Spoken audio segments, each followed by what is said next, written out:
Hello, it's Ileana at Awakening Cosmic Reality Show, and today I have Jenny Lee back with me. Hello, Jenny. Hey, how's it going? Pretty good. How are you?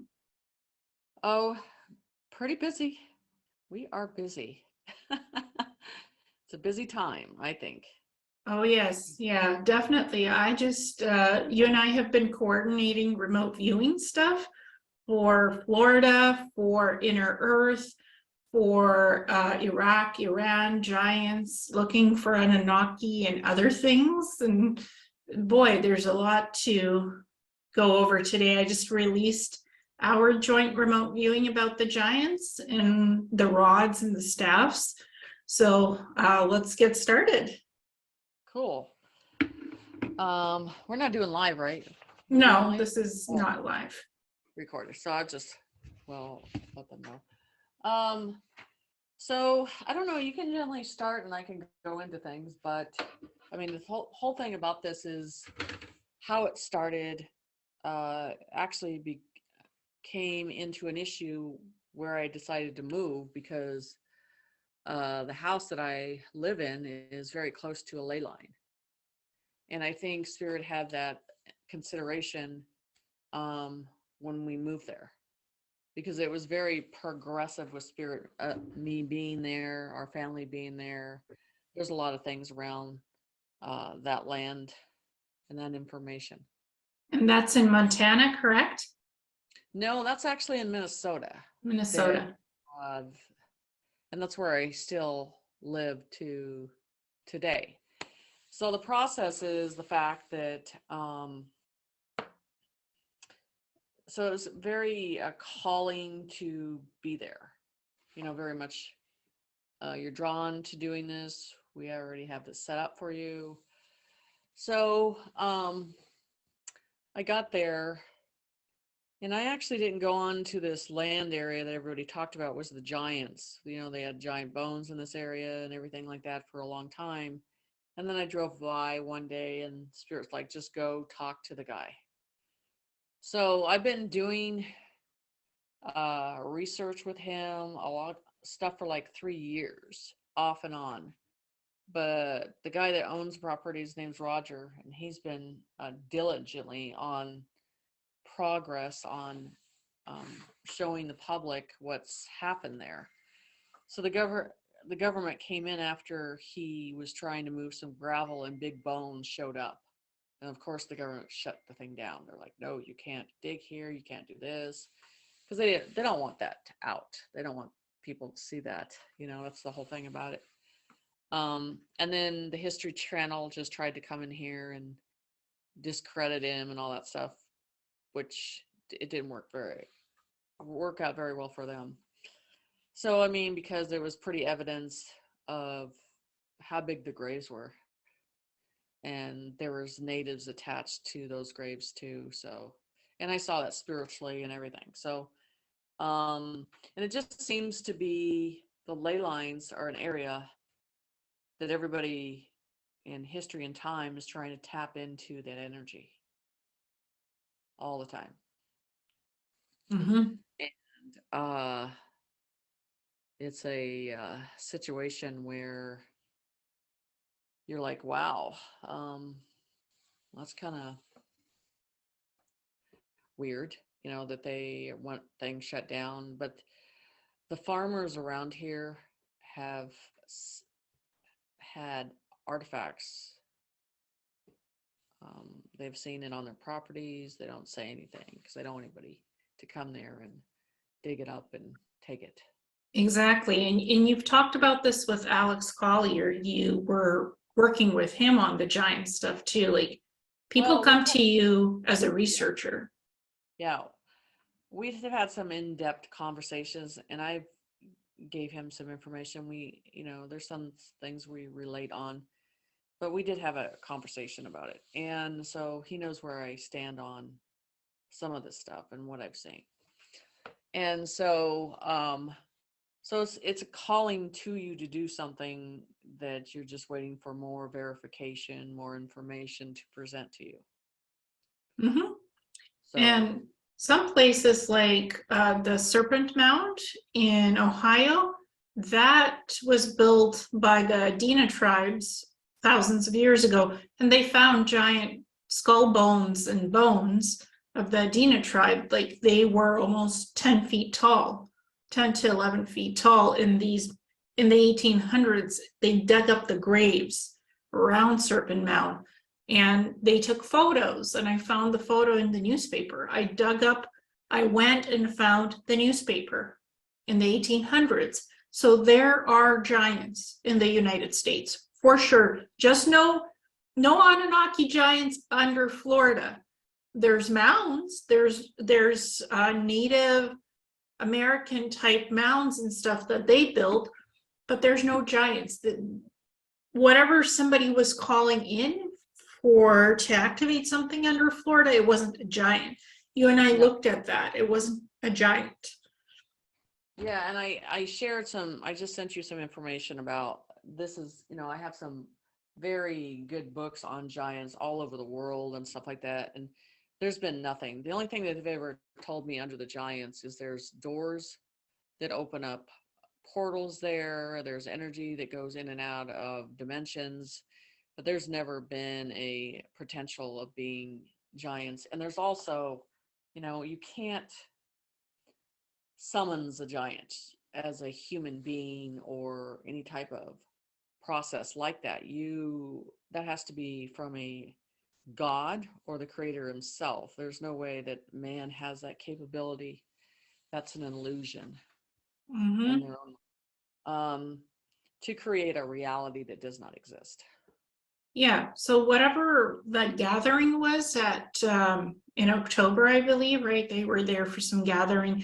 They had shamans and they had people chanting and stuff. It's like if you don't know what you're summoning or what you're connecting to or calling to, don't just assume it's a giant and it's waking up.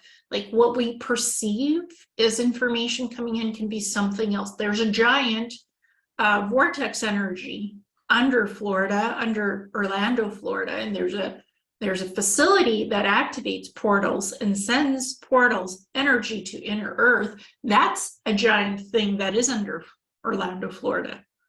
Right. I mean, I think that's a behavior of this new age witchy poo stuff that just makes it good entertainment. But when it gets down to the facts, that doesn't line up with the truth. And so which always is being shown daily anyway. But, because like I've always said, at the end of this, you got to be right about the information because it's going to line up to that and you're going to be called out on that. And things are consistent with information. They stay on a path of information. They don't change and they don't all of a sudden do a 180. So there's nothing down in Florida that, except a movement of energy going in and out. Yeah. Right. There's portal stuff. There's portals going from Tampa all the way to Sarasota, huge, in Panama City. Like there's portal system, huge portal frequency, and then that vortex energy under Orlando, Florida, and the off the Gulf of Mexico, there's the inner Earth portal that you and I found. And there's a research facility and a prison facility next to that portal system. And this thing is cloaked in a bubble, so you can't penetrate it with radar.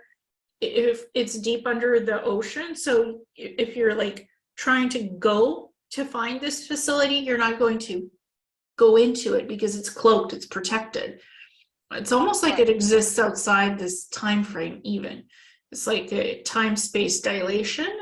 And there were Anunnaki being stored there in stasis, giant Anunnaki in stasis, but they're not active, they're not awakening, and there's other giant monster like exotic extraterrestrials being held prisoner in the cells in that facility. Right. But that's what's there. It's a research facility. They study different beings, different creatures. And they're not all human, the ones that study this in that facility. So research prison facility, many levels, like 15 levels. That's what the remote viewing showed me. Right. So it's like... Well, like I think I sent you a picture of these, they call them towers and thresholds that these giants go through. You know, Mhm. and they showed me some in inner Earth, but the first sighting that they showed me um, was when they wanted me, which was in September, and I finally found this map that I did. Is this one you have up too, which is that starting from Turkey to Lebanon, and it goes all the way to Iran and all that stuff. And it's Mhm. just you're showing they were traveling underground. Mm, They were traveling yes. underground and going through all these areas and towns and keep moving because they had to keep moving. And that was a while ago. Um, and it wasn't tied into these redhead giants that they found. This was tied into a site that I was seeing on my own, what they were presenting. So then, and I finished part of the how they were moving this thing today. I just actually finished part of this. Isn't it completely done? But you want to look at this. So as they're moving, Mhm. this is like a kind of an area that you walk up to, and then right here this is a cavern around here, and then there's this system right here of energy in a circular motion. There's two of them walking around. This thing has to be moving all the time. They showed that, and I didn't get to finish the whole drawing, but I will get to that. But this is a system that has to circulate. And the main thing about it, they did not want man to get their hands on it all. So it circulates on two areas, then goes up, and brings in stuff in and out. And so this is a device they've been carrying together for And a long the time. and the rod, they carry the rod too. Well, I got that. So the important part about that device is they had to consistently move it to keep it away. And I think they're, of course, staying away from man. Doesn't want man to access it or get near it. And there's many remote viewings I got with this one because of what he was carrying. And Mhm. so saw this, and they said it's the rods of God. And one of these that they showed Zeus had one, and at the end of a volcano, he threw one into a massive giant, and he is when I've remote viewed that he's going to recover that at some point soon, that he would recover that rod. So they look like something that is older, but it's what they do, that there has potential of what it's able to do, and I just draw from the feature of what they want to show me what they look like. And that was in August 1st of 2021 when I Yeah. did this. Um, so the thing is they're moving, and they're having these items they're moving with.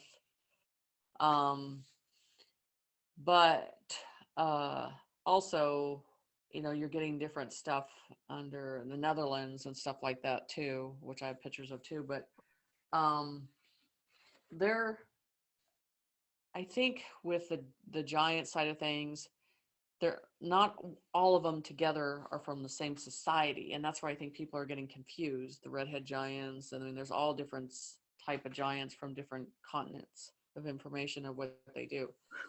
There's also giant insects, giant type of reptilian stuff, and there's giant bugs, all kinds of stuff. Um, Giant birds, which we've seen the giant birds in these areas and stuff like that, because they go through these ley lines, which are the portals that open up once in a while. So, so there's a lot of activity that's consistent. It never goes away. And Mhm. what's in those ley lines is just very valuable, and man can't even, that's another thing that man can't touch or put his hands around. Mhm. I agree completely. It's like those ley lines have their own protective energy around it, so you cannot force your way through. You could see things inside, like artifacts, like what you and I remote view and see, and it takes us weeks to get this information. What I got from the giants, what you remote viewed, is they're not the red-headed giants. They are the giants with the 6 fingers and toes, not redheads. I didn't put that into the remote viewing. So those are not the same giants that the military engaged with in Afghanistan. They Right. engaged with the red giants, which were aggressive, came out of the cavern mountain systems. Those are totally different giants. Right. Just to clarify, we're not talking about the red giants. And the rods and the staffs, these giants, the ones that you and I remote viewed, they were carrying this rod so people wouldn't get their hands on it, military, because it has the ability to change DNA to restore original healing DNA, not what's been corrupted. It has the process of reversing the corruption, these rods, like the rod of Moses, the staff of Moses, and also Aaron, the staff of Aaron, because they had the ability to part the sea with these rods and staffs. It's similar, it's not the same, but similar technology what these giants have. Well, the thing is just the power that holds in it, like what I saw with Zeus, that's a most important part. And it's, I think they're saying 3 or 4 of these rods that combine together. And, one is missing and the other 2 are where they need to be.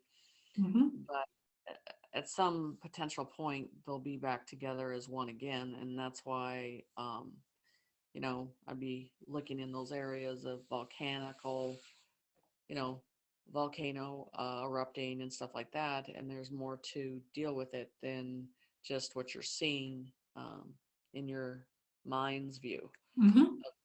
So that will be recovered in some strange way. And it leads up to Israel, because Israel has some major activity, and I have it in this book too, where they are talking about Israel in those giant areas and stuff like that, because they said that that's going to be the last war. Everything, it ends up in that area, because underneath that Holy Land, it's like almost like levels of what you would have under Antarctica. There's just a whole discovery that's cities underneath there that they don't want to talk about. They don't want to bring up.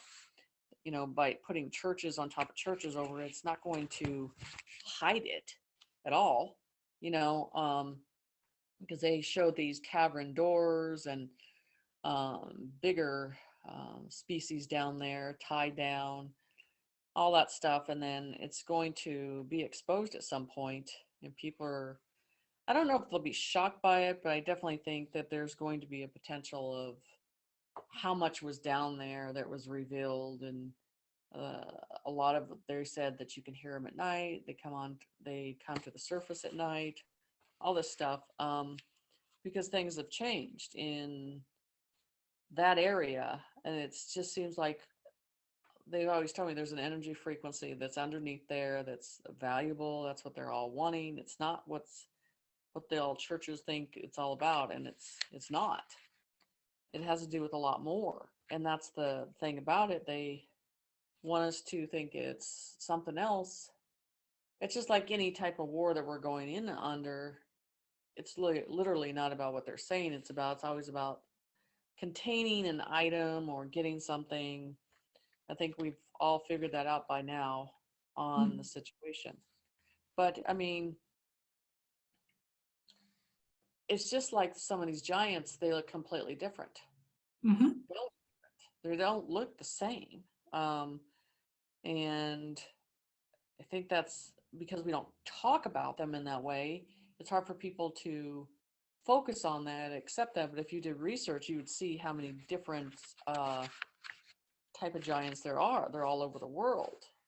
Oh, They're totally. not talking about them because, that would bring attention to this area, and we don't want attention. But yeah, there was a two-faced giant too. There was a lot of those that they didn't know about, and they I think it was a semi-twin.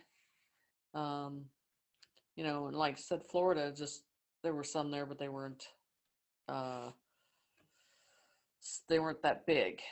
And Yeah. so, I mean, what I did when I was doing a grid search map of Florida, looking for Quetzalcoatl, Viracocha, Kukulkan, Ninjazita, what was mentioned as the giant, Anunnaki giant. I didn't find that giant under Florida.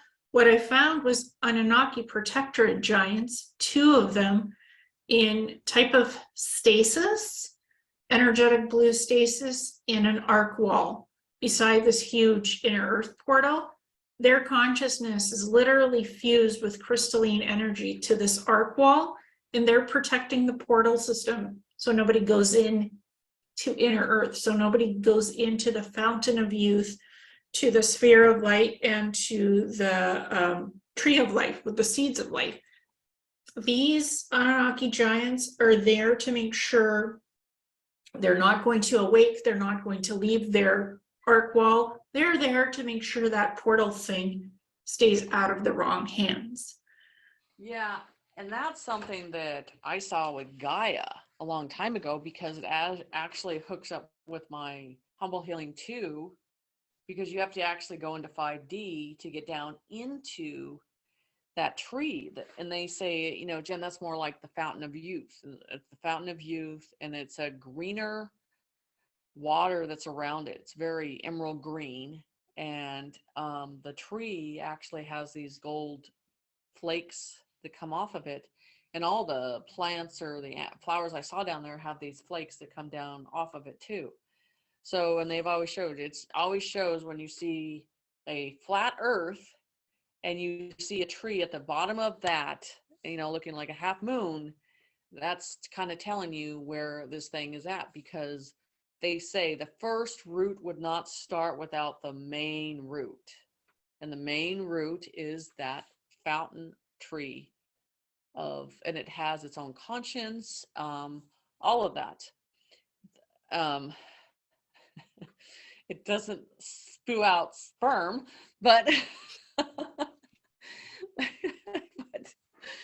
but it's, and so you have to go dive very deep to get into, and to look at it from a 5D view, it's very thickness. You have to go down, and then it goes down into these caverns, and when it goes down into these caverns, and you would have to approach coming up above it and then be in a dry area to walk through it. Mm-hmm. And on the other side of it, everything's giant size. Yeah, Like huge. Or massive, and these gold particles and these burning coal type of mechanisms, and there was all kinds of different stuff. And but what was down there was just serenity and quietness, and nothing's been messed with by man's hands, messed up or anything. And it's not an access where someone could just tumble on. You have to be able to get in there and access it. You just can't come across this and be able to, because there are protective beings on the outside of it, and there's no way you can access that. And that has to do with the Greek, the gods. Everything has a potential guardsman to allow something in the area that's purity, and something that's valuable. There's no way they would allow that in at all. Yeah, there's no way that an Anunnaki giant would let somebody into these portal systems. No, So that's still an illusion. yeah, That's created. Yeah, there's this guy, military guy, has claims, oh, I've gone under Florida and met ancient civilizations, I've seen giants. That I don't think that's consistent with what we're seeing, and that is somebody else's testimony, not ours.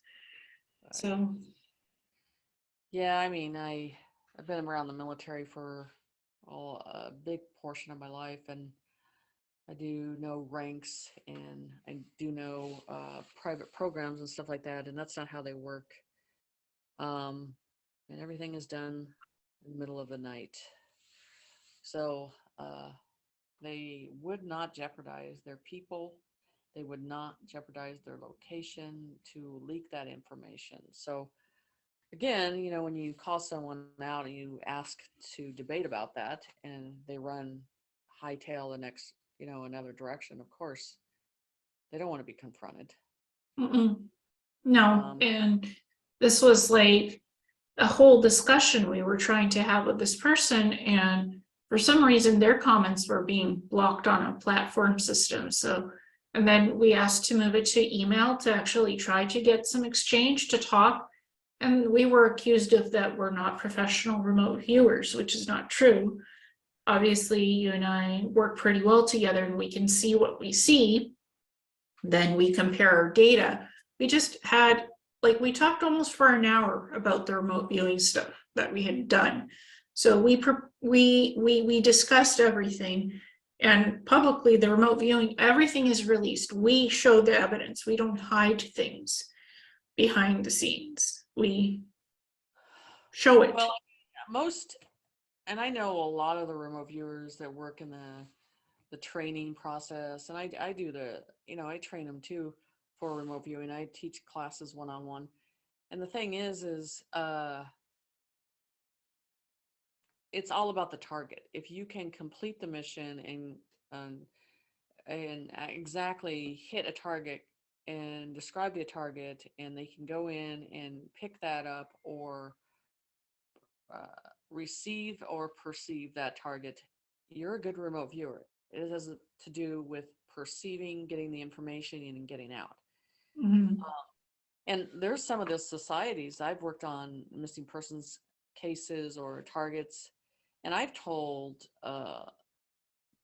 the family members to go back. I said, go back and get your money, because this is not qualified to be a remote viewing.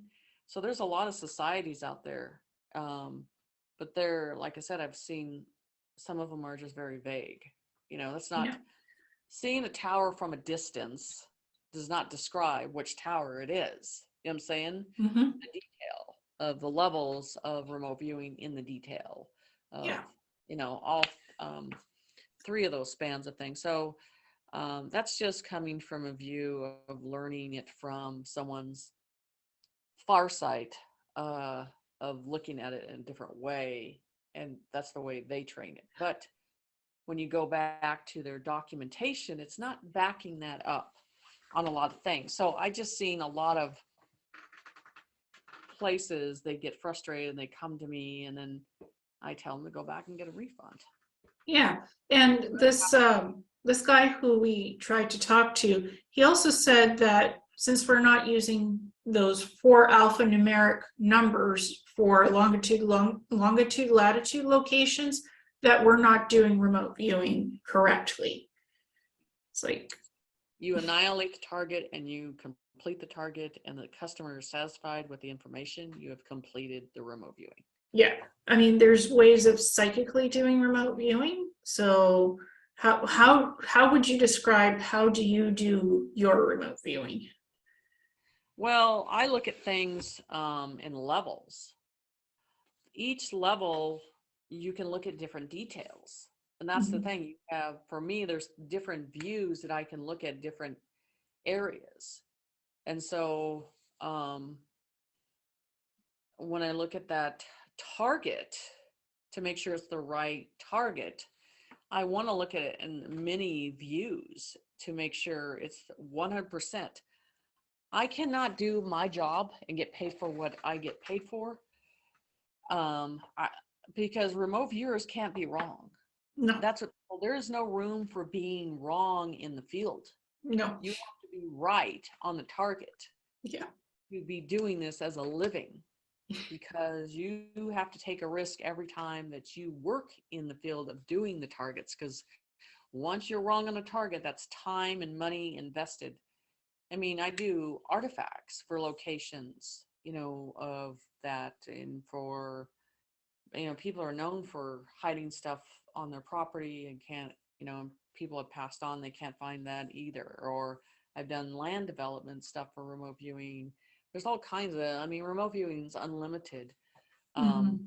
for gold and silver and stuff. There's all kinds of areas you can go into. aspects of it. I mean, and getting in an area to make sure that things are clear before other people take a risk to get into the area and see what you see is important too. And you have to be right on that too. They're not going to be listening to you if you're wrong. Yeah, and this researcher put the emphasis that we have to use the alphanumeric military style remote viewing numbers to do remote viewing. What would you say to that? I would say that they're well programmed into what someone has taught them. And I call it the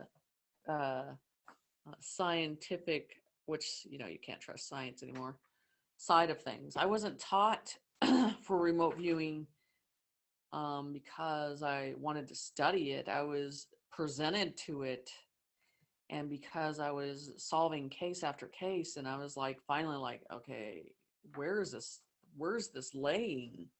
In what category is this laying in? And I figured it out that it was remote viewing because of the information and the details. I mean, I can't tell you how many cases I've worked on.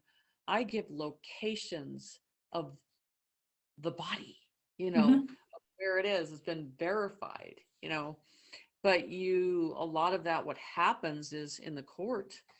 I mean, I can't tell you how many cops have had to create something because you can't use it in court, and to create an alibi to say, where'd you get this information? They're like, yeah, kayaker, that's what it was. Anything they can come up with to relate that information. Or I've done cases that were suicidal. They're saying that the person committed suicide, and I had the case reversed, and they was murdered. And the guy that did it, I told him, you're going to find him on a highway in that guy's truck, and he's going to shoot himself before you got a hold of him. And he did that.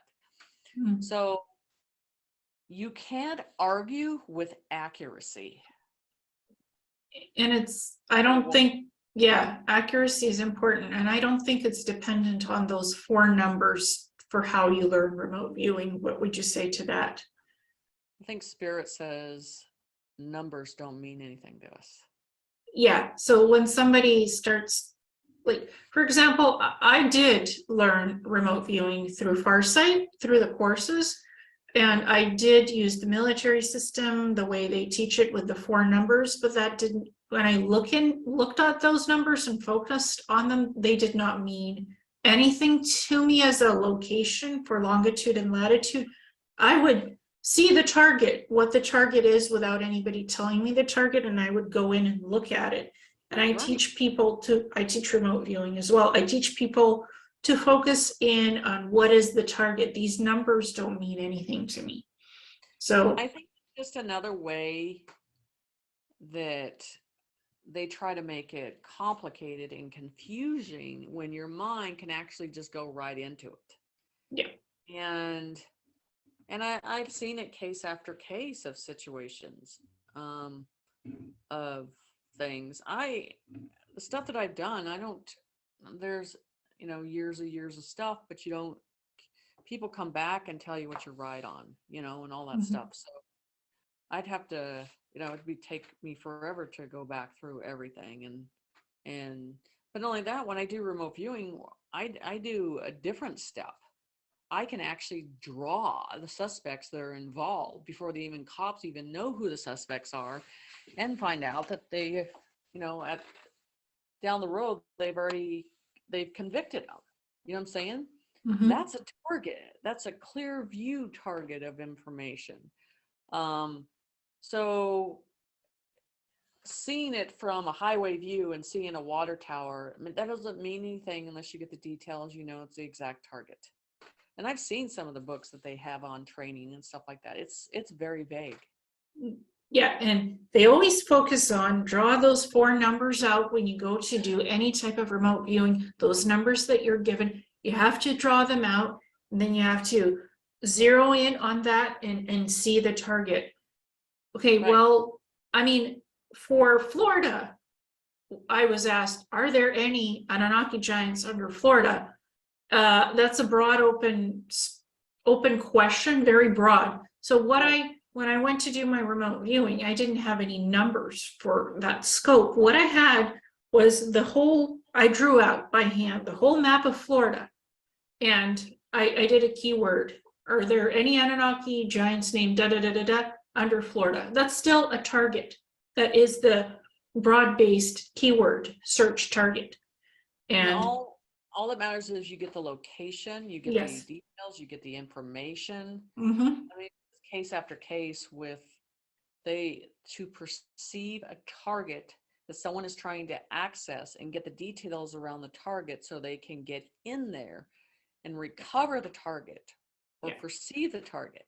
And as long as that is accurate, that's what matters. Yeah. And that's the bottom line. The bottom line, you get paid by clients to be right, not wrong. Yeah. And they don't care about how you're doing it. They just care about the fact that things are recovered and things are done accurately.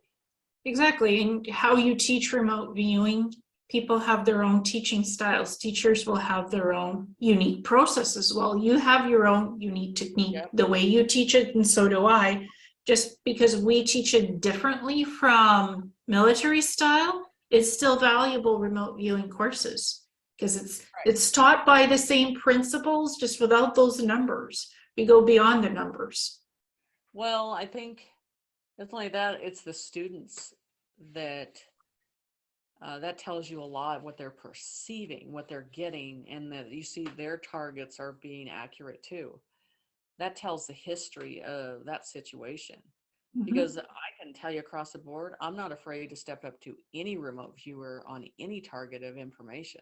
Because to me, it's not that hard. No, it's not. See, it's like that. Because they're seeing it from a distance view with those targets because they've been taught from a distance view. But your mindset is able to go into three levels of viewing those target areas and perceiving them in very fine detail of information. mm-hmm. And I'm seeing they don't go into that. No. Very general.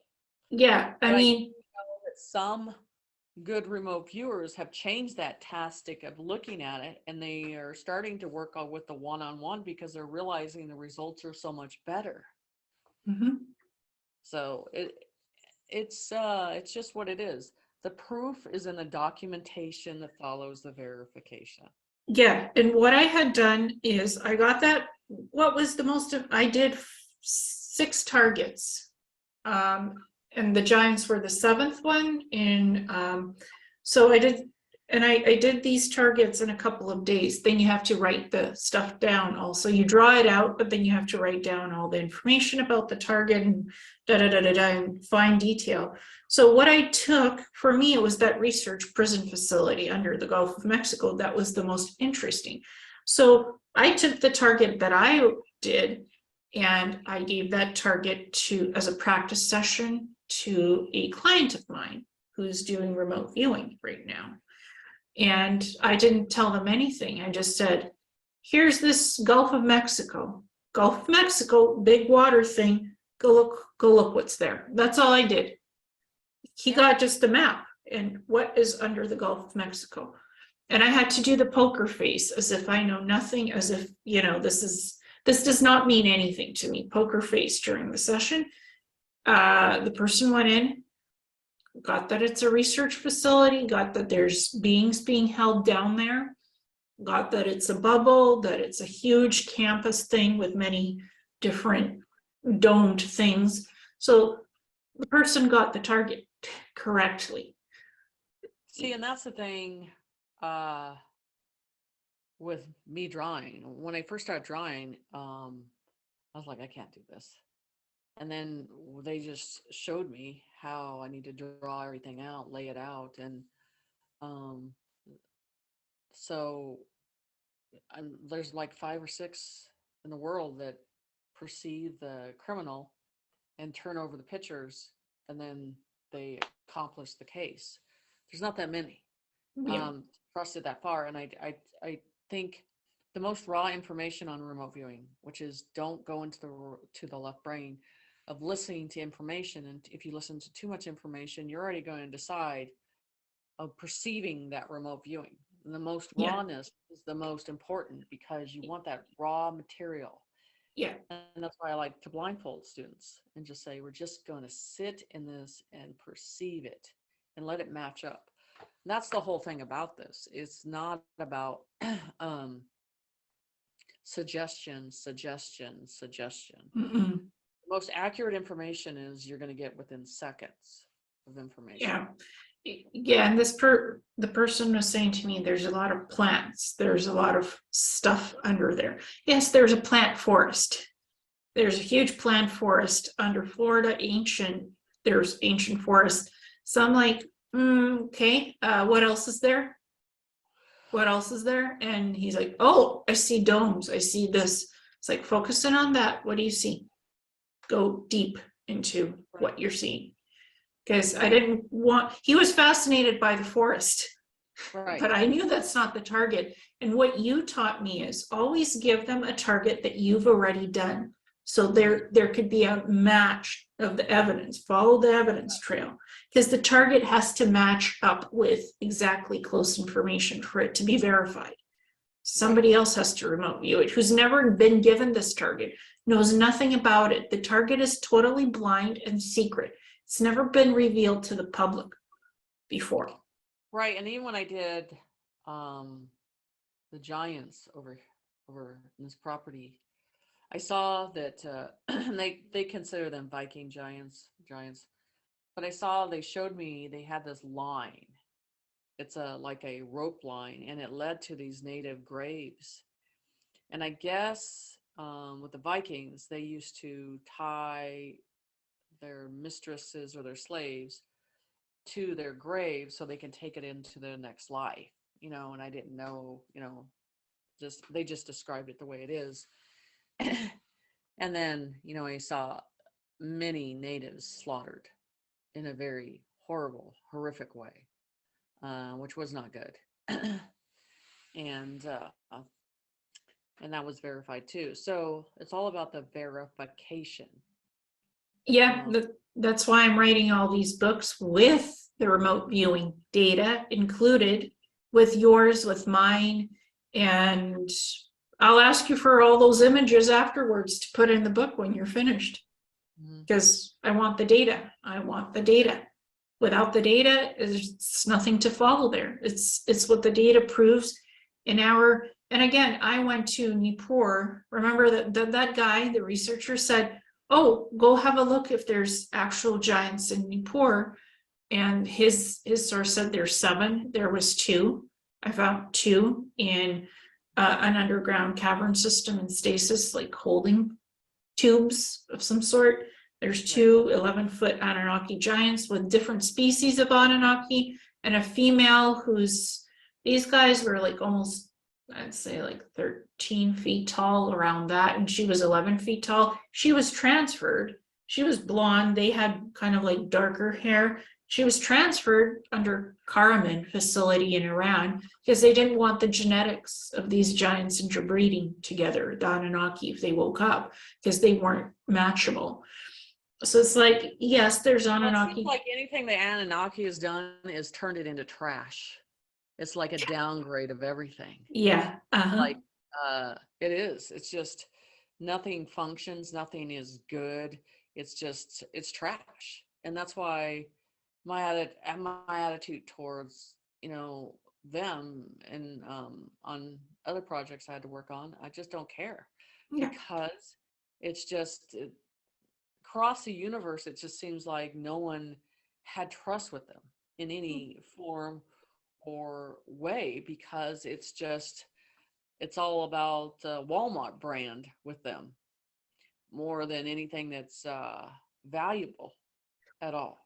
Yeah, they've been cloning, they've been messing with genetics.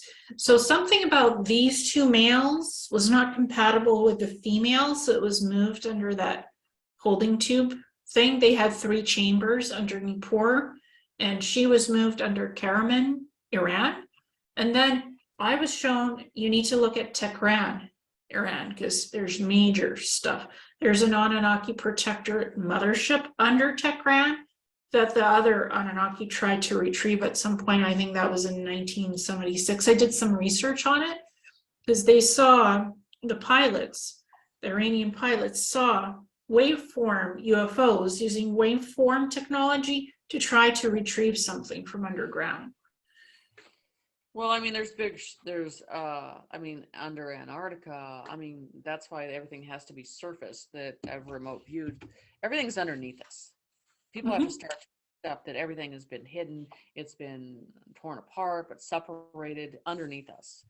And because they're glued to this reality, they're not looking what's happening underneath you. I mean, it's just, think of things, this world is a skyscraper, and there's levels of information that's down deep below, and it goes against their program. Well, a lot, it goes against their program, and it feels like it's too much work to dig the truth up. It's too much work. They don't want to do it because they don't want someone to come at them and say that they are wrong. And just like this process of everybody waking up, it's a stage of narcissism, because when you do confront it and they do have to face it, they're going to hide away and not face that reality. That's the problem. It's just like, it's just something that is very, very too true. It's too much information. And I mean, I didn't give that TechRAM target to anybody, but I was curious, like, how can I this information of what this Protectorate Anunnaki mothership being under TechRAM, can this be verified? So since I haven't given that target to anybody to remote view, no data on that, but there's history evidence of TechRAM Iran having a lot of UFOs around it, and how the pilot described what the huge craft and the other smaller craft were doing. They were retrieving something under TechRAM. So that's like, evidence. Item. Yeah. It's like there's always a reason why they have to go after it, and it's just a persona they put out there. Yeah, they wanted their tech back so nobody else can have it, because it does genetic manipulation, does all kinds of things. Like, you don't want anything getting a hold of that mothership tech, because that's like from. I talked about the two ships being in Antarctica and been under there, just a full-fledged city, capable of doing whatever they please in their own way, of self-efficient. And that's just the way it is. I mean, those technologies, it boggles the human mind of those regions of information that they feel that they're afraid of tapping into or acknowledging it.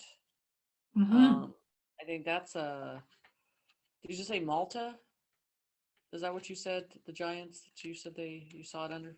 No, it was under TechRAM. Like, I saw a huge mothership under TechRAM, Iran. Iran. That's where I saw the Anunnaki giants. They couldn't breed. The males were supposed to be kept away from the females so they wouldn't breed when they wake up from the holding tubes. So it was in basically Nippur, Iran, that I saw them, and the female was moved under Karaman. So Nippur, Iraq is where I saw the two males, and the female had been there once. Then she was moved to Karaman, Iran, under Karaman, Iran.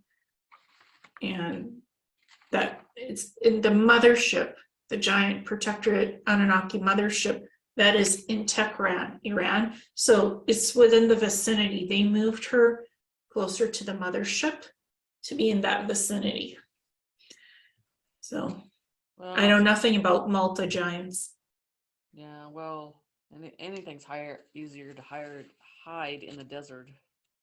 Yeah. And a lot of things that are easy to hide in the desert. Yeah. I mean, if people really want to look up stuff, this is a good book. And it's a hard book to find, but it's Giants Against Evolution.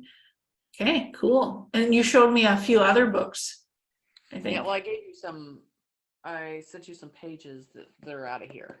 Okay, cool. I was wondering what that was from.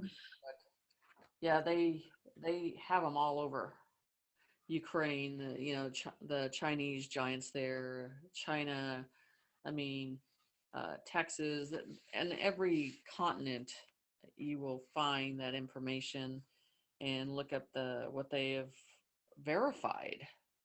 Um, Solomon Island, the French army, all kinds of stuff like that. I mean, it's just all in here that you can verify some information that is perceived with, and it has a lot of pictures that verify the information too.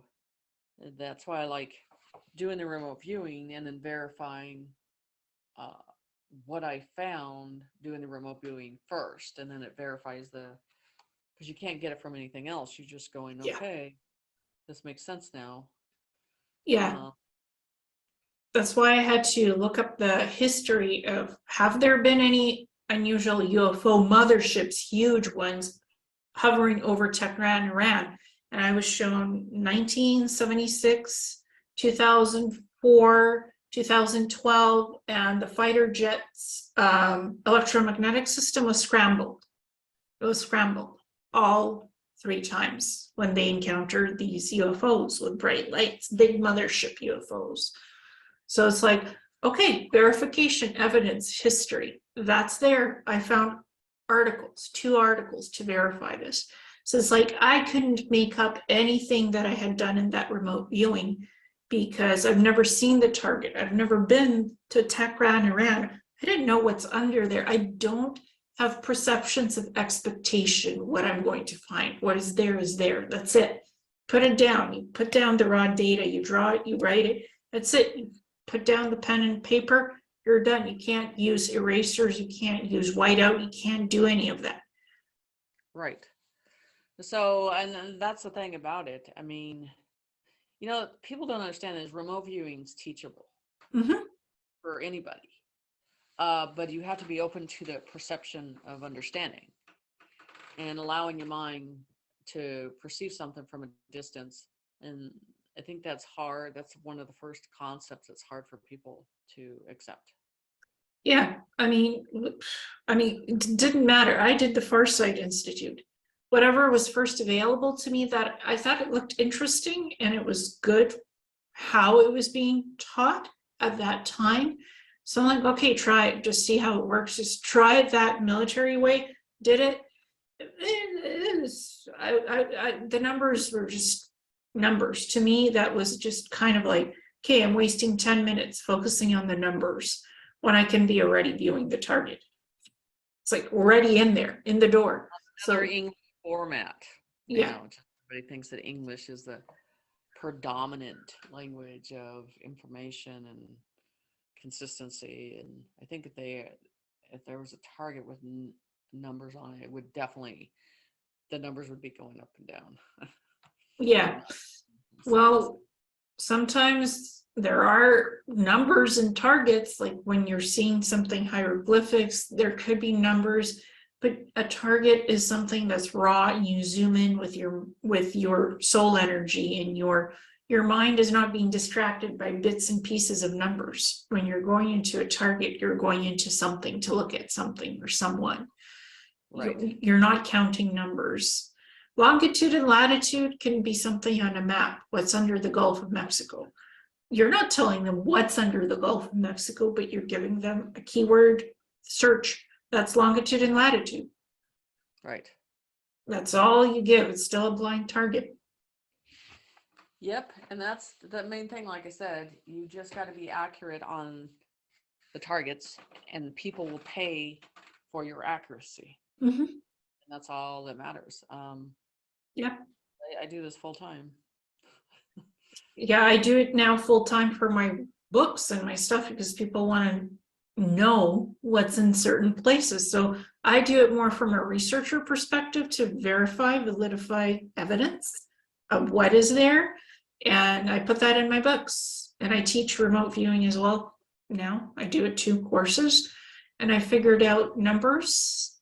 They're just 10 minutes of focusing on numbers, and most people don't see nothing through those numbers. It's like you have to teach the perceptual thing, the perception of going at something and looking at something, not like what's after those numbers. And it makes you think, oh, I think I know what the target is. It's not what you think, you know, so it's actually there. I think with students, you realize you can learn a lot from them. Even though they're learning from you, you're learning from them and you're seeing how things are working with them on their perception. You know what I'm saying? It's about getting it right, not just pacifying them. And I've seen that people are just feeling like they're getting pacified, but they're not really teaching them their gifts of how this works. They're just giving them enough. So Yeah. it keeps them dragging on. And I just like to rip the door open and let them go in it as fast as they want. Yeah, same here. And one of the practice sessions that I was doing with the client, they told me I was taught remote viewing the classical way with the numbers and stuff, and I don't see anything. I don't go anywhere.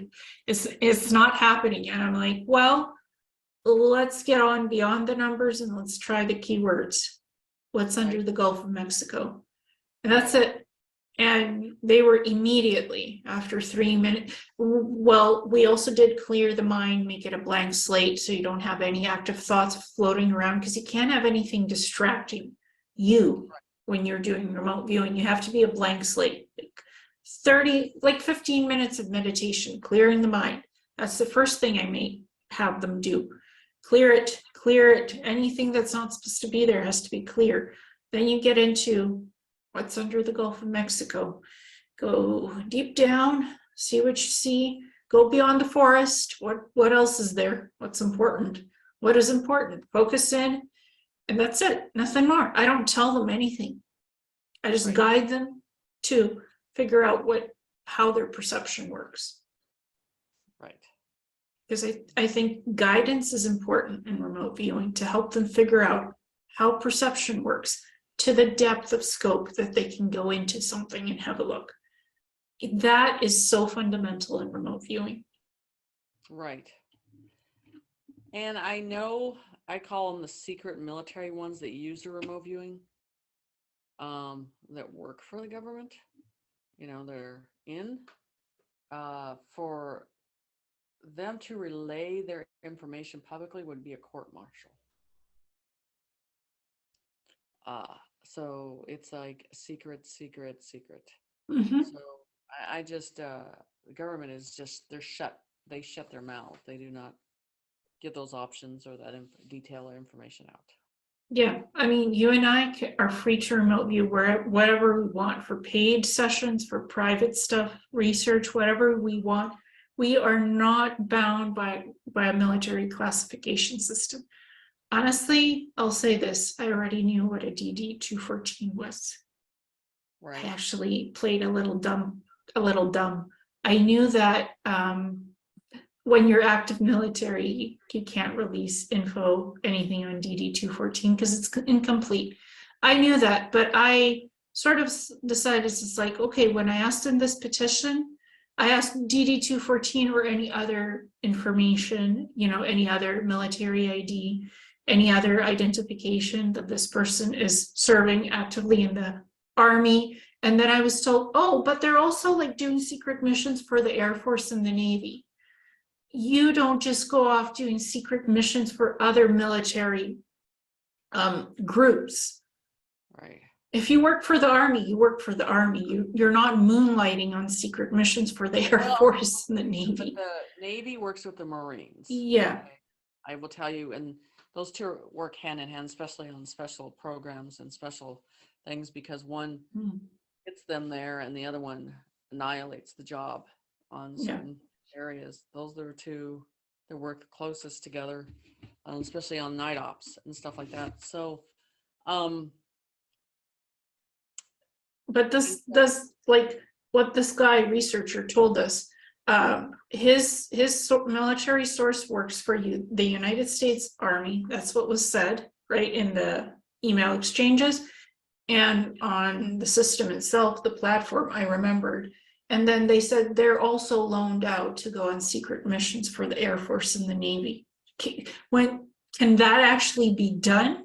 No, because when you're in the active duty military, and people don't know if they know this, that they're basically your own, the government owns you. They don't understand they're not loaned out.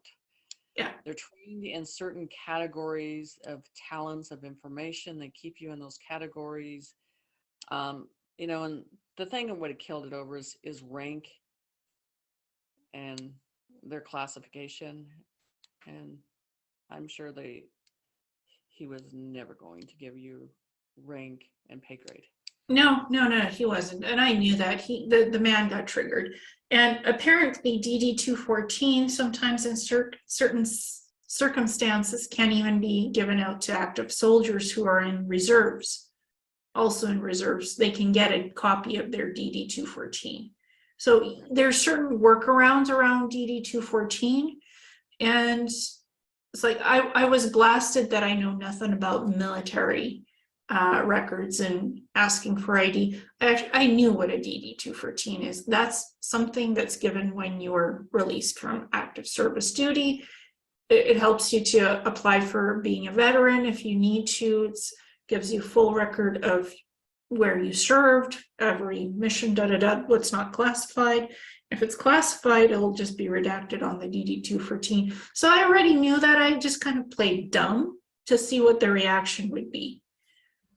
And it was explosive in the reaction. I was told, nothing about military stuff. It's like, okay, if you're teaching me out on it, do it politely and nicely. Don't go around publicly besmirching other people. So it's like, okay, whatever.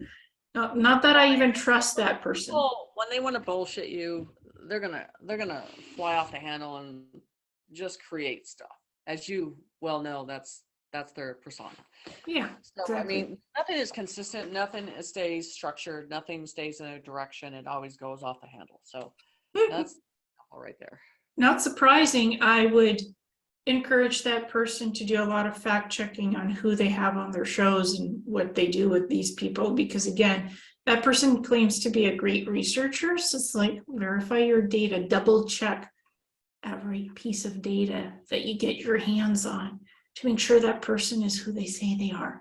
So it's like, you and I don't just have anybody come in for chats with us. We look at people and the soul energy. If it's not good, it's not good.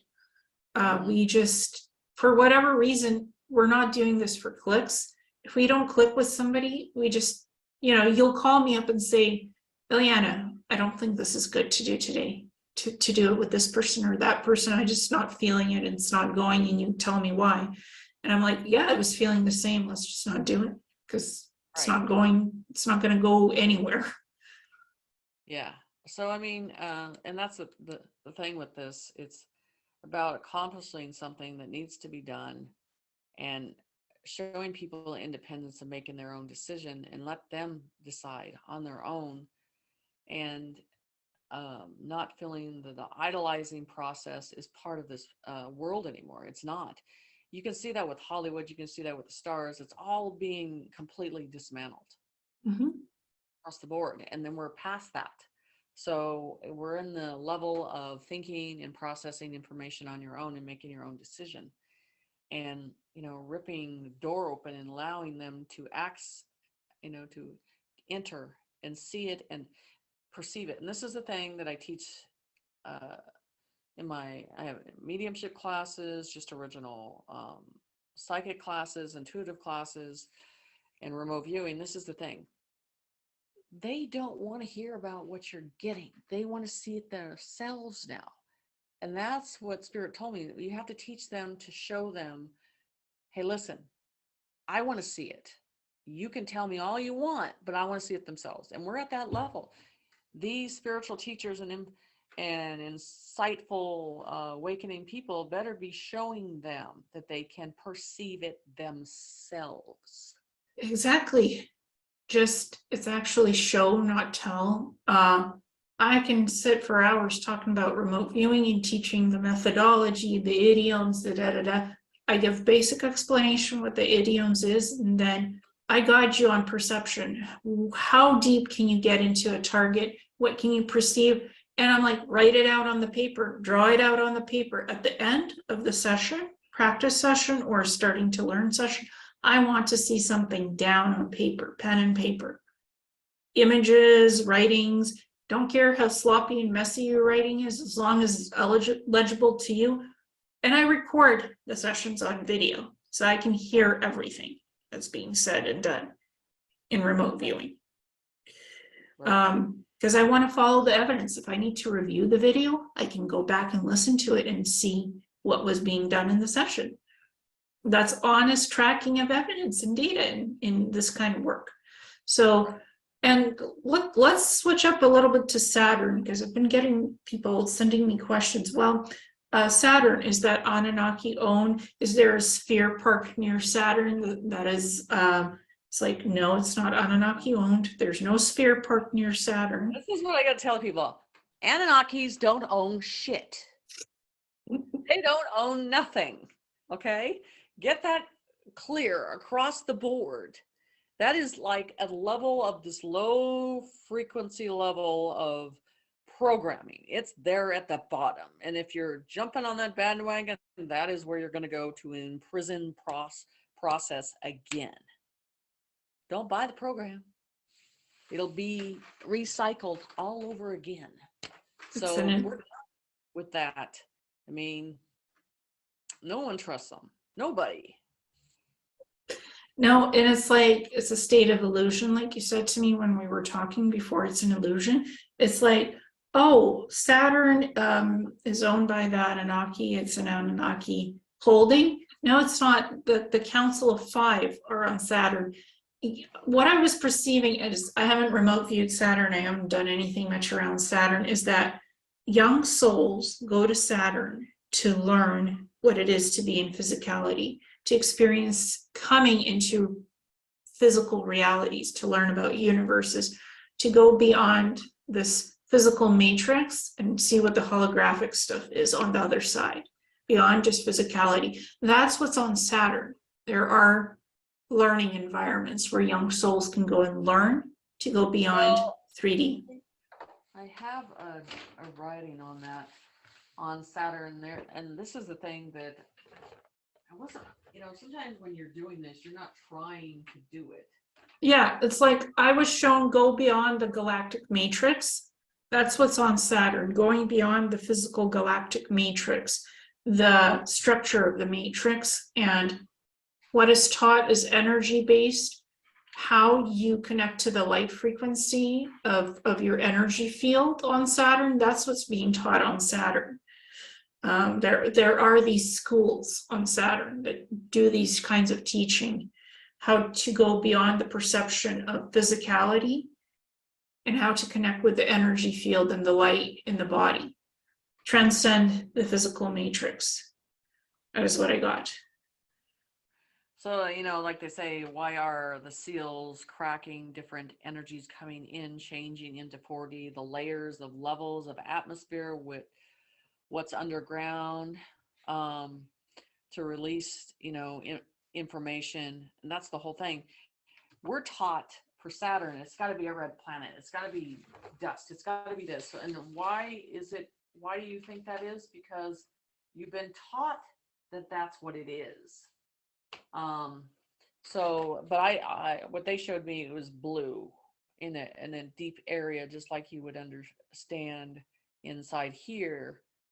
There's a core of a blueness that's down at the bottom of that too.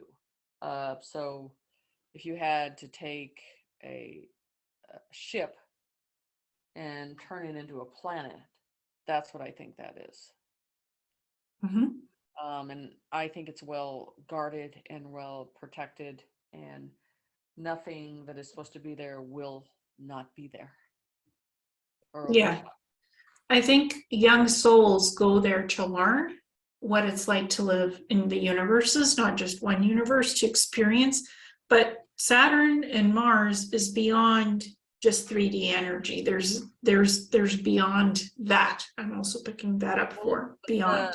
Dimensional stuff, people think when you're picking up perception, it's, a lot of perception is dimensional. We're so inclined to be in the physical body and thinking you're using your body energy to reach out to get to a certain target. And the thing is, we have to get beyond that perception of the mind traveling and perceiving information from a distance. Or they talked about Mars, they talked about how it's in the same region as your planet, and it's located just over the ice, and that's the whole thing is people that reprogramming and educating them in a higher education that is not of a human concept, of showing them, and even with showing them, there's a reprogramming to accept it.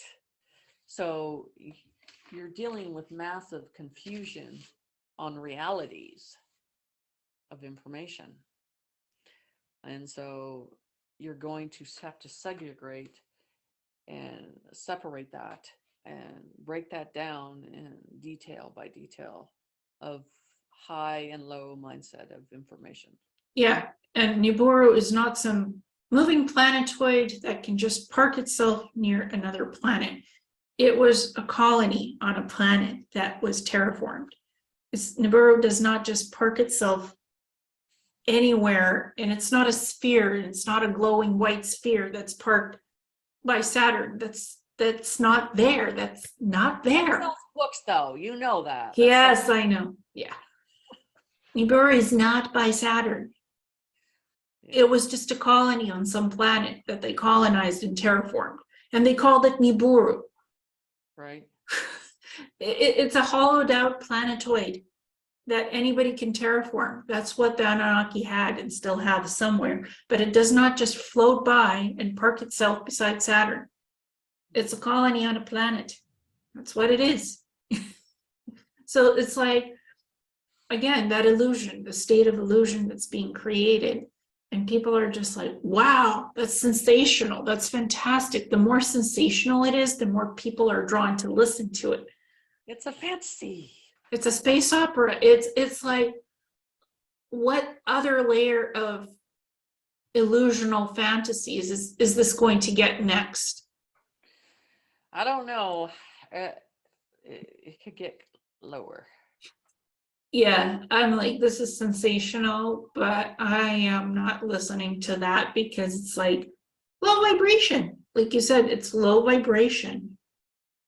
It's like, You know what I would like? I think it'd be great to say this in a way that if YouTube, was just completely dismantled and nobody had any channels, they would all have to start over from scratch of detail of information. And, there would be ones that would not do that. They would just disappear because that's too much work. Yeah. The reality of the truth is changing. Starting from scratch is a good thing. Yeah. And it's like the detail was, it's a white sphere that is like a ship, and I entered into it, and then it sent me to Saturn. It's parked by Saturn. It's like, spheres don't just float around delivering you to Saturn. It sells books. It does, and it sells sensational stories too. It's like, how high do you have to go before people understand what this is? It's like, the Anunnaki are my best friends. No, they're not. They're not your friends. They're beings who trick and use and work for the sake of their own things that they need. So I no one trusts them in the universe. Yeah, it's like it's about. They're like the hookers on the street. I'll do any trick if you buy my product. Yeah, exactly. The Anunnaki, that's where they're at on that stage. And there people are like sketchy, like I don't trust them. I don't think it's gonna work out. This has failed in the past. I'm just saying. And it's like they're using individuals who razzle dazzle bedazzle with sparkly lights and sparkly things that sound interesting, and on the surface it looks good, but when you have a deeper dig and actually dig archaeologically under the surface, there's so much more than the razzle dazzle. Archaeologically, there's so much more than the razzle dazzle that's being given on the surface. Dig deep. information, details. It's like, know the space stuff. A sphere does not just pick you up, put you near Saturn, and then you go on Saturn. That's not how it happens. Yes, Saturn is deeply protected, but Saturn is not where the Anunnaki stay. Not even close. It's not real, folks. It's not real. It's not what it is. But you know what, the thing is, it's gonna be down the road. It'll be something new creation. It'll be another creation, and it'll be more outlandish, and it'll never change. It's going to be the same thing. You know, it just keeps the mind occupied and it keeps it entertained. Yeah. And it's like, what is that Council of Five that is on Saturn? What is that?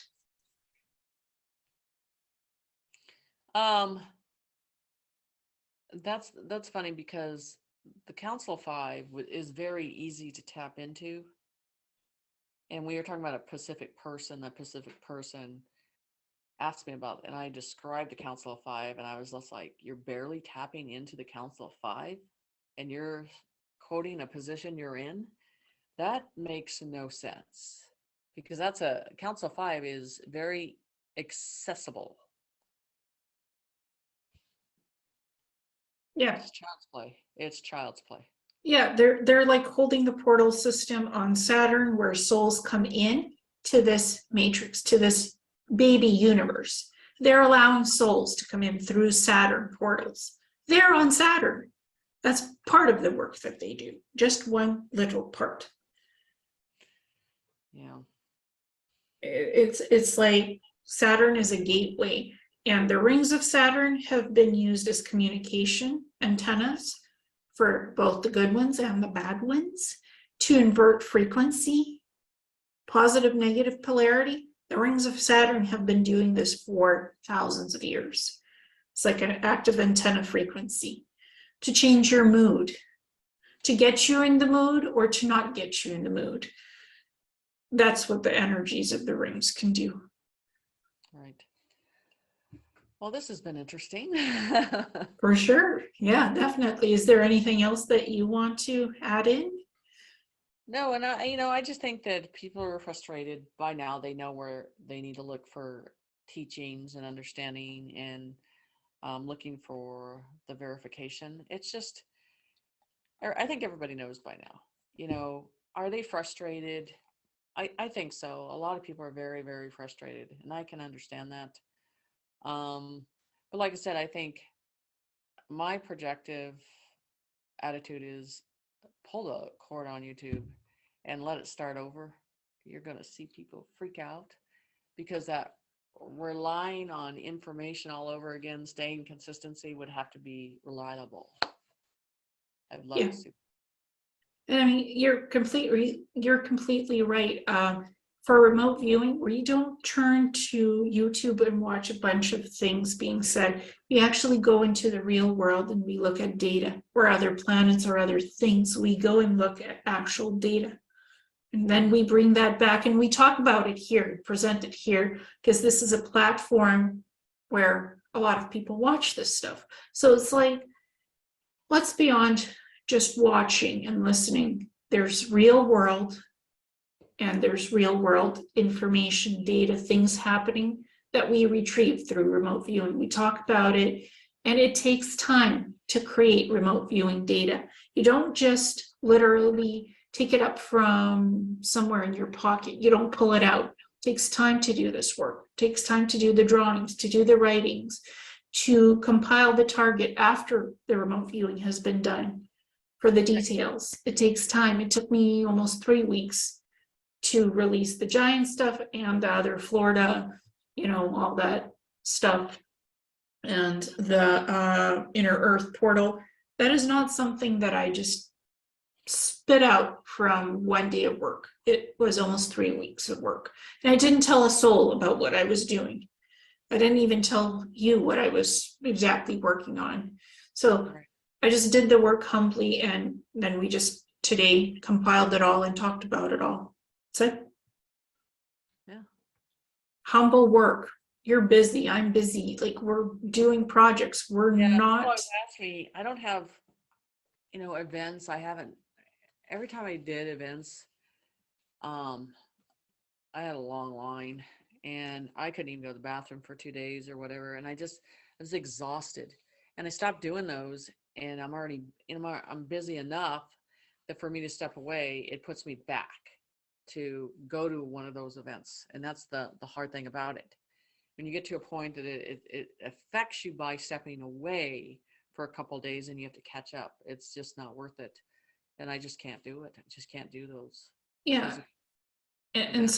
some people, I can't do it either. Some people love to travel, fly, board planes, take taxis, hire a car and go in a car. I'm sorry, I don't have the time to do all of that. I'm busy doing work, research, psychic stuff, books, spiritual healing stuff. I am so fascinated by all of that work. That is important to me, helping people, not speaking in front of thousands and adoring crowds. I don't need the attention. I don't need the glamour, the limelight. No limelight. You can be a quiet sparkler and do your work and be humble and actually help people behind the scenes. Exactly. And not be constipated if you ate the wrong things somewhere or be sick afterwards. And sleeping in your own bed with nice, good energy. It's like, I can't sleep in strange beds and strange hotel rooms. I'm sorry, that does not do anything for me. It's like having a bad sex session or something like that. Low vibrational, low hanging fruit energy that I'm not interested in. For some, going to a conference is good. I'm not saying all conferences and events are bad. It's just not my thing, not my energy flow, not yours. Well, I did it for a while and I just couldn't keep up with both. Mm-hmm. When you get to a point and your lines are, long, and I would get booked. It was a 2-day event and I would be booked like within 2 hours, and then you get other people that come by and they want room and they're, and then your break goes by, you're peeping, you're not going to the bathroom. It does drain you and it's exhausting. Yeah. And it's just easier to do it, from the phone and having the time and effort to put it in that way.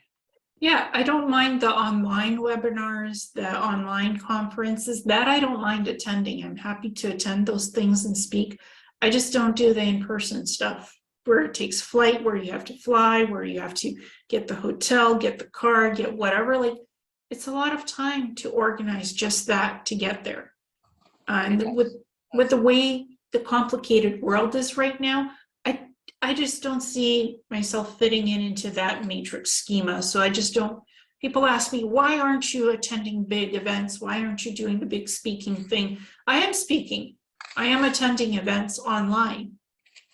We're doing things together online. We are here. We're just quiet and humble about it. We're not advertising super big because we're beyond those things. Yeah. I even have an office, or most in a commercial building, and they have names and their titles are everywhere. And I'm like, no, just leave it blank. And because I don't want people dropping by, I just want to be able to do the work and have control of everything. I like that balance, and I don't like the sporadic drop by situations either. So. No, everything is timed with me. Everything is scheduled. Everything is in its own special place and way, just the way it needs to be comfortable and work well for the clients, for me, for the speakers, the viewers, the guests. It's like when you have a healthy balance, you have a healthy balance. And this is the work in your office, but your life has other meaningful, deep things like your land. You have land, you have a farm, you have a busy life. There's more to you than just what we're seeing in your office space. Right. And then my son just tried to get me committed to a whole brand new concept. He goes, they have all these horses and they want to have all. I'm like, when am I going to be able to do? Granted, I love working with horses and all that stuff, but yeah, it's just you analyze what's going to take time, where you have the time to do it. And even though there's a process of, yeah, I should make time to do it, but it's hard to balance sometimes. Yeah, I mean, people have asked me, why don't you just go on vacation? When am I going to have the time to go on vacation? Yeah, that's the way it is. It's hard, but Yeah, and you said yourself, you don't take time off for vacation because you have important things in life that matter, that need to be done, get done. yeah, That's so life. it It's is. life beyond YouTube, beyond just showing up. Like, it's responsibility that you're doing. You're Right. living a well-meaning, full-fledged life. And you have stuff that matters to you, that you have your priorities. I think that's so important. Priorities, life. Be in the now, be present in the energy, do what's best for you in life, for yourself, and be kind and humble to others, be caring, compassionate. And And I think with this, I mean, maybe people might think we're being a little hard, but someone needs to say something to the truth, because at the end of the situation, no one said anything, and these people are led down the wrong path. Um, it's disheartening to lose that type of people that could have been led to a true path on their own and made their own decisions. And that's why I get frustrated, because you're trying to get as many people in this world where we are now to open up to a new beginning. And we should be way past this process by now, but we're still stuck in this tug of war of truth and what is not truth. mhm. So opening that door completely to the knowledge is where we need to be now. Yeah, because truth always comes out, no matter if it's like a year or 5 or 10 years down the road, the truth will still come out in the true form that it's meant to be released. No matter what somebody said, whether it was right or wrong perception, right or wrong information, the truth behind that will always be revealed as it should be when it's meant to be.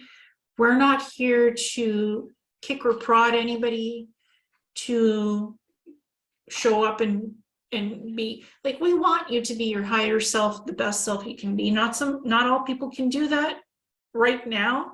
We're just saying, look for your own truth, be your own truth, look for the inner system, inner intuitive guidance, because you know your own truth. When you're listening to everybody or disconnecting or whatever, look for the truth in what you're hearing, seeing, feeling, because you know and hear what the truth is. Yeah, that's where with my students, I like to say, you sure you want the truth? And they're like, yeah, I want the truth. And I'm like, okay, well, I might push you off the cliff and you're going to swim on your own. And they like it. They like the fact that they're depending on themselves. They like the fact that they're relying on their own information. They like the fact that they can see it on their own. They love that independence. Yep, same here. I'm like, are you sure you want to know the truth, even if it's uncomfortable? You are getting the truth. They're like, yeah, please tell me. I'm like, I did warn you. Here it comes. You ready? And they're like, ready or not, whatever you tell me is what you tell me. I've agreed to hear it, so here we go. I'm like, okay, let's get started, and here we go. Honesty, truthfulness. And like I said, I knew about what a DDD 214 was, and there's DDD 215 to correct things. Like, I knew that already, but I sort of played dumb because I wanted to see what this person would tell back to me. And I apologize, like, well, okay, I actually do know what it is, but it's the mechanism behind a DD 214. It's more than just, sometimes people can get it even if they're active. If they request it officially, can be given to them, even if they're in active service. If they need something like that, they can request it. Doesn't mean it will be shown publicly, but you can request it. There's gray areas around that information, around those records. Yeah, that reminds me of, I got to go get my military ID. Oh, was your how do you have military ID? because I have spent time overseas and I am married to a senior chief. So your husband was in the military? Yeah. 20 Which branch? Navy. So you know your stuff. I've seen a lot too. Yeah. So I loved living in Japan. It was great. I have to say, the place is amazing. They It is. had all these botanical garden places there, and we would take the railroads, the train system there, and yeah, it was a very good experience for us when we were in Japan. We were there for 2 years. So it makes you feel more humble of being here, of looking from a different view of how the rest of the world is on other places and stuff like that. So yeah, I've had children in military facilities and all that stuff. So yeah. It's at the end of the day, whatever the form is, it's a record. It's a record of ID. It is, even if I said like, oh, give me proof of DD14 active or inactive, you can get forms for yourself. If you need ID, if you need forms, papers, you can request that from the military. And they can give you, if it's not your DD214, something equivalent to that. Even if you're active, they still give you proof of service, proof of serving. Even if it's not a DD214, there's something else. There's many different forms in military records that you can get a copy of if you need a copy of something for yourself or proof of anything. So it's just a matter of asking, requesting, and you can request a copy. Just like I can request a copy of my transcripts from high school, university, whatever I want, I can request a copy of it because it exists somewhere physically, so you can request it. So again, learn, get out there, experience, learn for yourself, not just word of mouth, what somebody else said. Go check it out. Go seek the truth. Go find the info. Track the evidence. Always and forever. Exactly. Well, thank you so much. This has been educational and very fun. Yeah, I think we'll do it in a later date of more information.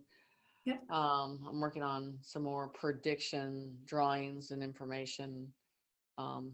So we'll get into that later and everything, but I think it'll be good. Yeah, we have another session coming up in December. Yeah, what was that for? Anything remote viewing. I have it down written as remote viewing. Okay, I'll look at what I want to bring in on that. Yeah, sounds good. Well, thank you so much, Jen. You're welcome. Have a good night. You. Bye. Bye.